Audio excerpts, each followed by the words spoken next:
AASHTO and APTA worked together on a study called the Bottom Line Report. We looked at what are the capital needs in public transportation and transportation infrastructure as a whole. They found that there was a $59 billion annual requirement for state of good repair in the public transportation sector. Just investment to keep our systems running strong, safe, efficient, dependable, on time. That's going to be a continuing need over and over again. And currently our systems fund at about a $15 billion level versus a $59 billion annual need. And as we look at the US DOT study they did in 2009, they talked about a $77.7 billion need in state of good repair backlog. We need to invest not in just state of good repair, but also in core capacity.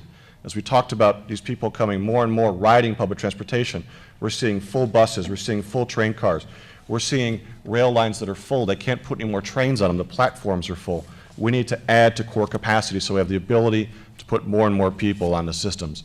It's really, really important that we do that. As we talked about the extensions here, we've had 9 extensions. Next week marks 1,000 days since our surface transportation bill expired, 1,000 days. The average extension's been only 3.7 months.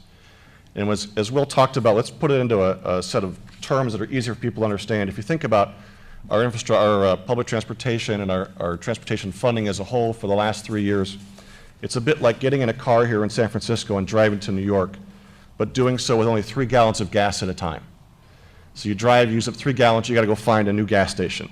And you wander about the country trying to find 3 gallons at a time as you work your way across this nation. You're not going to do it the most efficient way. You're not going to do it the most effective way. You're not going to think about long term. You're just thinking about, oh my gosh, I'm running on fumes, what's next? And that's what our public transportation and our public overall funding for transportation in this country has been.